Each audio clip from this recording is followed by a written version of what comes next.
Hello friends, स्वागत है आपका मेरे चैनल ब्लॉगिंग विद बाय रुचि में। कैसे हैं आप सब? आई होप आप सब बहुत अच्छे होंगे। तो आज मैं मेरे ब्लॉग में आपके लिए बहुत सारी चीज़ें लेकर आई हूँ। अगर आप मेरे चैनल पर नए हैं तो प्लीज़ एक छोटा सा लाइक और चैनल को सब्सक्राइब ज़रूर करिएगा अगर आपको मेरी ये वीडियो पसंद आए। और चैनल के एंड में आपके लिए एक अच्छी सी रेसिपी भी है। तो आइए अपना डे स्टार्ट करते हैं। सुबह के 6 बज चुके हैं और आज 2 अक्टूबर है, तो आज सबकी छुट्टी है, सब घर पर ही हैं। लेकिन फिर भी मैं आज जल्दी उठ गई हूँ, क्योंकि एक हाउसवाइफ़ के लिए तो वैसे भी कोई दिन छुट्टी का नहीं होता है, सब दिन एक जैसे ही होते हैं। और जिस दिन छुट्टी होती है उस दिन तो हमारा डे और भी ज़्यादा चैलेंजिंग हो जाता है, क्योंकि किसी को नाश्ते में कुछ चाहिए होता है, किसी को कुछ चाहिए होता है। तो मैं भी इसीलिए थोड़ा जल्दी उठ गई हूँ, क्योंकि आज चलो मॉर्निंग में इतनी जल्दी नाश्ता नहीं बनाना है, आराम से बनाना है, जब सब उठेंगे तभी खाएँगे। तो उठ के मैं बाकी के काम निपटा लेती हूँ। मेरी छत जो है वो बहुत गंदी हो गई है। वैसे तो सारी साफ़ सफाई मेड ही करती है, लेकिन छत पे क्योंकि मैंने पेड़ पौधे काफ़ी लगा रखे हैं और पेड़ पौधों की देखभाल मैं खुद करती हूँ, इसलिए मैं यहाँ की साफ़ सफाई भी खुद ही करती हूँ। क्योंकि मेड का क्या है, वो तो बार बार से झाड़ू पोछा करके चली जाती है और गमलों के पीछे पीछे बहुत गंदगी रह जाती है। तो पहले मैंने सोचा क्यों ना कल रात के जो कपड़े पड़े हुए हैं वो उठा लूँ। अब मैं चलती हूँ छत पर, देखती हूँ मेरे पेड़ पौधों के क्या हाल चाल है। मुझे पेड़ पौधों से बहुत ही ज़्यादा लगाव है, लेकिन क्योंकि मेरे बच्चे अभी बहुत छोटे हैं तो मैं बहुत ज़्यादा पेड़ पौधे तो नहीं लगाए हैं। लेकिन फिर भी मैं बहुत सारे, जब भी जाती हूँ मार्केट, नर्सरी अगर मुझे दिख जाती है तो मैं वहाँ से कोई ना कोई पौधा ज़रूर ख़रीद लाती हूँ और मैं उसकी बहुत ज़्यादा केयर करती हूँ। इसके बाद अगर कोई पौधा सूखता है ना तो मुझे बहुत ही ज़्यादा तकलीफ़ होती है। आइए मैं अभी आपको अपने पौधे दिखाती हूँ। ये देखिए सब कितने हरे भरे हैं। पेड़ों की देखभाल भी बिल्कुल एक बच्चे के जैसी ही करनी होती है। उनको बहुत ज़्यादा केयर की ज़रूरत होती है, तभी वो हरे भरे रहते हैं। और मैं देखिए अपने पेड़ों की गुड़ाई अब कर रही हूँ। पेड़ों की गुड़ाई बहुत ज़्यादा ज़रूरी इसलिए होती है क्योंकि जो आप पानी डालते हैं वो तो उसकी जड़ों तक चला जाता है, लेकिन जड़ों को हवा और धूप की भी बहुत ज़्यादा ज़रूरत होती है। इसलिए ज़्यादा नहीं तो हर 15 दिन में पेड़ों की गुड़ाई ज़रूर करें। पेड़ों की अच्छी ग्रोथ के लिए और उनकी ब्रीदिंग के लिए भी बहुत ज़्यादा ज़रूरी है। और अब मैं थोड़ा सा टहल लेती हूँ छत पर, क्योंकि मौसम मुझे बहुत ही अच्छा लग रहा है। हवा चल रही ठंडी ठंडी, क्योंकि मौसम अब बदल रहा है, ठंड का मौसम आ रहा है, तो सुबह सुबह का मौसम बहुत ही अच्छा लगता है। और इसी बहाने थोड़ी सी वॉक भी हो जाएगी, क्योंकि ऐसे तो घर के कामों से कभी फुर्सत ही नहीं मिलती है। और अब मैं अपने पेड़ों में डालने वाली हूँ ये वर्मी कंपोस्ट, जो मैं ख़रीद के लाई थी। ये 70 रुपये का एक पैकेट मिलता है। पहले तो मैंने माली लगा रखा था अपने घर में, लेकिन उसने पता नहीं कौन कौन सी और क्या क्या खाद डाल दी कि मेरे पेड़ पौधे सब सूखने लग गए थे। ये देखिए इस खाद की क्वांटिटी भी काफ़ी है। एक पैकेट से आप 15 से 20 गमलों के बीच खाद डाल सकते हैं एक पैकेट में, क्योंकि एक गमले में 50-60 ग्राम बस ऐसी ही खाद पड़ती है। क्योंकि ये फूलों के पेड़ हैं तो इनकी जड़ें बहुत ज़्यादा गहरी या बहुत ज़्यादा फैली ऐसी नहीं होती हैं, कम ही होती हैं, तो इसमें बहुत ज़्यादा खाद की ज़रूरत नहीं होती है। इसके अलावा आप गोबर की खाद डाल सकते हैं, लेकिन गोबर की खाद डालते वक्त आप एक बात का ज़रूर ध्यान रखें, कभी भी ताज़े गोबर का खाद आप पेड़ों में मत डालें, क्योंकि ताज़े गोबर में अमोनिया की मात्रा बहुत ज़्यादा होती है, जो आपके पेड़ों को बहुत नुकसान पहुंचा सकती है। तो हमेशा या तो कंडों का इस्तेमाल करें या बहुत पुरानी गोबर हो उसी का खाद इस्तेमाल करें। कंडों को भी आप तोड़ तोड़ के ऐसे डाल सकते हैं गमलों में। और अब मैं आपको दिखाती हूँ कि ये मेरे पेड़ों में देखिए वाइट बग्स लग गए हैं। इनके लिए भी मैं एक मेडिसिन ख़रीद के लाई हूँ, जो कि मेरे पापा ने बताई थी मुझे। और पापा लोग को तो ये सब चीज़ें पता होती हैं, क्योंकि वो लोग कहीं ना कहीं पहले के गांव से जुड़े हुए थे। हम लोग को तो ये सब ज़्यादा जानकारी नहीं होती है, हम लोग तो सब यूट्यूब वाले हैं, उसी से देख देख के सब इस्तेमाल कर लेते हैं। तो ये है वो मेडिसिन, इसका नाम है बारूद। और मैं अब इसमें डालूँगी इसको। मैं आपके सामने ही आपको दिखाती हूँ कि इसे किस तरह कैसे पानी में मिक्स करना है। बारूद का आपको सिर्फ 1 ml ही लेना है। ये आधे लीटर की बॉटल है। और मुझे बीज भंडार में वहाँ भैया जी ने एक और ये मेडिसिन दी थी, इसका नाम है धनुविट। इसे भी इसमें सिर्फ 2-3 बूंदें ही डालनी है और ऐसे मिक्स कर देना है। और सब पेड़ों पे अच्छी तरह से इसका छिड़काव कर देना है, जहाँ जहाँ ये बग्स लगे हुए हैं।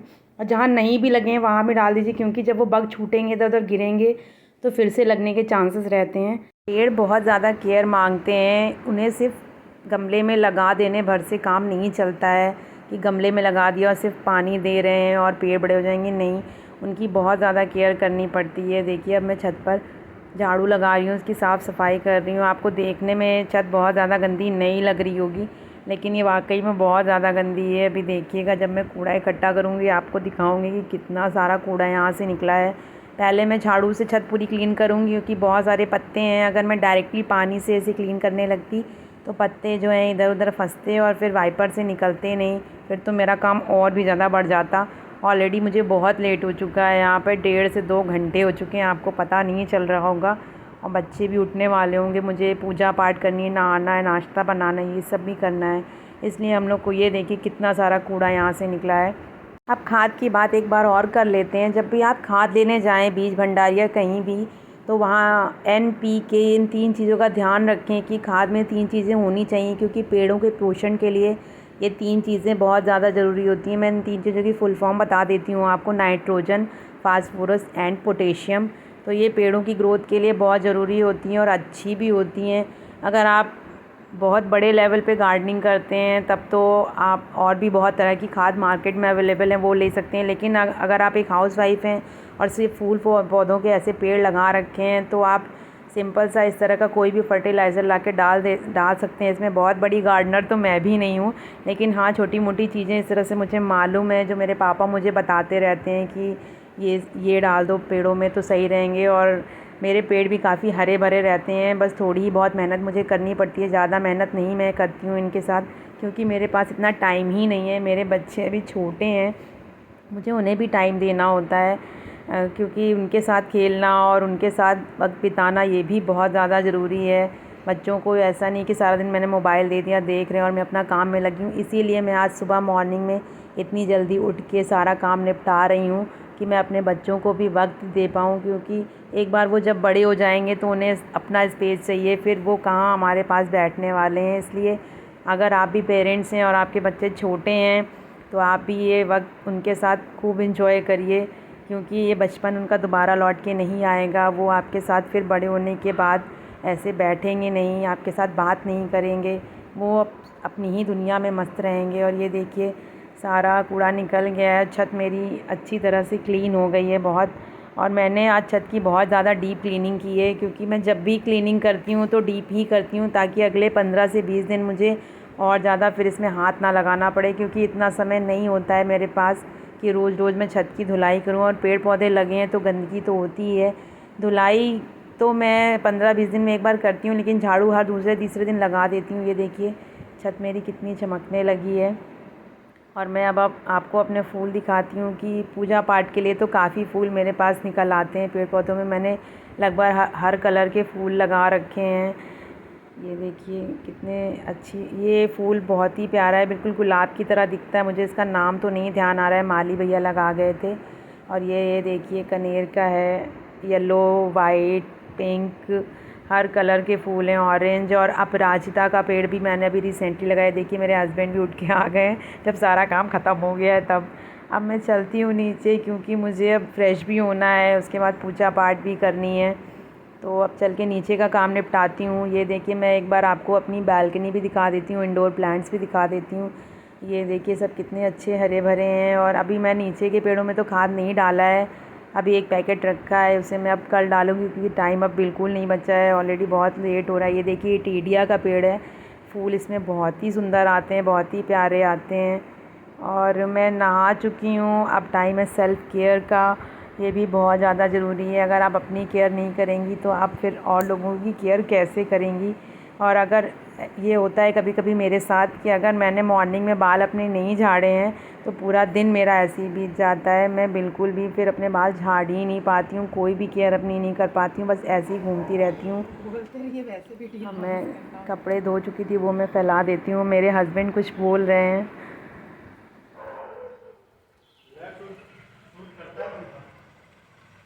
छुट्टी वाले दिन ये मुझे ऐसे ही परेशान करते हैं, बहुत जॉली नेचर के हैं, तो बस हंसाते ही रहते हैं, मुझे वीडियो भी नहीं शूट करने देते हैं। और अब मैं जा रही हूँ पूजा करने, क्योंकि अगर एक दिन भी मैं पूजा नहीं करती हूँ तो मेरे मन को बिल्कुल शांति नहीं मिलती है। शांति मेरे मन को पूजा करने के बाद ही मिलती है, क्योंकि मुझे लगता है कि मेरी जितनी भी तकलीफ़ थी, जितनी भी प्रॉब्लम्स थी, वो सब मैंने अपने भगवान को बता दी हैं और अब वो उन्हें सॉल्व कर देंगे। इसलिए पूजा तो मेरे लिए बहुत ही ज़रूरी है।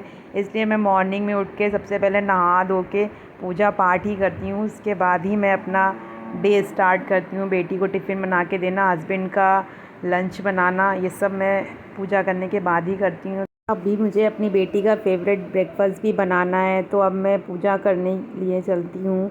और ये मैं अपने मंदिर में आ गई हूँ। और मेरा ये जो मंदिर है ये मेरे देवर ने डिज़ाइन किया था। उनका इंटीरियर एंड डेकोर का बिज़नेस है, शुभारंभ इंटीरियर के नाम से, इंदिरा नगर में। इनफैक्ट मेरे पूरे घर का इंटीरियर उन्होंने डिज़ाइन किया था। अभी हमें 1 ईयर ही हुआ है यहाँ शिफ्ट हुए, और सब ने हमारे इंटीरियर की तारीफ़ की थी। अब बाकी तो आप जब देखेंगे तब बताएंगे कि ये कितना अच्छा है कि नहीं। और ये देखिए पूजा हो गई है और मैं आ गई हूँ अब किचन में, और मैं बनाने वाली हूँ बर्गर, जो कि मेरी बेटी आज कई दिन से मुझसे कह रही थी, पर मुझे टाइम नहीं मिल रहा था बनाने का। तो मैंने आज कहा नहीं, आज तो बना ही लेती हूँ, वरना वो अभी रोने लगेगी उठते ही कि मम्मा मैं इतने दिन से कह रही हूँ आप बना नहीं रहे हो। और इसके लिए मैंने आलू तभी चढ़ा दिए थे उबलने के लिए, जब मैं पूजा करने जा रही थी तभी मैंने आलू चढ़ा दिए थे उबलने के लिए, और आलू उबल गए हैं। और अभी ये देखिए उठ के आ गई हैं और देख रही हैं कि मम्मा बर्गर बना रही है कि नहीं। और कुकर खाली हो गया था आलू उबलने के बाद, तो मैं दाल चढ़ा रही हूँ, क्योंकि अभी मेरे फादर इन लॉ आने वाले हैं, इसीलिए मैं खाना की तैयारी भी साथ साथ ही कर रही हूँ। क्योंकि ऋषि जो एक बार उठ गया तो वो फिर मुझे कुछ भी नहीं करने देगा। मेरे फादर इन लॉ जो हैं वो अभी हम लोग के साथ नहीं रहते, क्योंकि हम लोग जो हैं दूसरे घर में शिफ्ट हो गए हैं। तो वो हमारे ससुराल में पहले वाले घर में ही सबके साथ रहते हैं, जेठानी के। आज जो मैं बर्गर बनाने जा रही हूँ उसको बनाने में बहुत ज़्यादा समय नहीं लगने वाला है, क्योंकि मैं दिखाऊंगी आपको कि इसकी पैटी जो है वो फटाफट से कैसे बनाए। वैसे तो मैं वेजीज़ इसमें डालती हूँ, लेकिन मेरी बेटी जो खाती नहीं है वेजीज़, अक्सर सारे बच्चे ऐसा करते हैं कि वो उसमें से वेजीज़ निकाल निकाल के खाने लगते हैं। तो आज मैं इसकी फिलिंग में इसकी जो पैटी बनाऊँगी इसमें बहुत ज़्यादा वेजीज़ वगैरह नहीं डालूँगी, सिर्फ प्याज कट करके डालूँगी, हरी धनिया डालूँगी, बस। इसके अलावा मैं कुछ भी इसमें नहीं ऐड करने वाली हूँ, वरना अभी वो नाराज़ होने लगेगी मम्मा ये आपने क्या बना दिया, वो खाएगी ही नहीं। और ये देखिए वो खड़ी होकर देख भी रही है कि मम्मा इसमें क्या क्या ऐड कर रही हैं। इसमें मैंने डाला है प्याज, हरा धनिया, थोड़ी सी लाल मिर्च, थोड़ी सी खटाई, नमक, और ये ऊपर से मैं कॉर्नफ्लोर, इसको बहुत ज़्यादा मिक्स नहीं करना है, ये नहीं कि गूँद के कॉर्नफ्लोर को मिक्स कर दिया, नहीं, बस ऐसे ही ऊपर से हल्का सा ऐसे ही मिक्स कर देना। और मेरी पैटी बनके तैयार है, बस इसे डीप फ्राई करना बाकी है। तब तक मैं अपने डिब्बे में सॉल्ट भर लेती हूँ, क्योंकि वो ख़त्म हो गया। मैं यूज़ करती हूँ टाटा लाइट सॉल्ट, ये बहुत ही अच्छा नमक है और इसमें आयोडीन की मात्रा भी बहुत अच्छी है, आप इसे इस्तेमाल करके देख सकते हैं। और ये देखिए मैंने प्याज और टमाटर की स्लाइसेस भी कट कर लिए हैं, पैटी भी रेडी है, बस खाने वाले लोग नहीं रेडी हैं।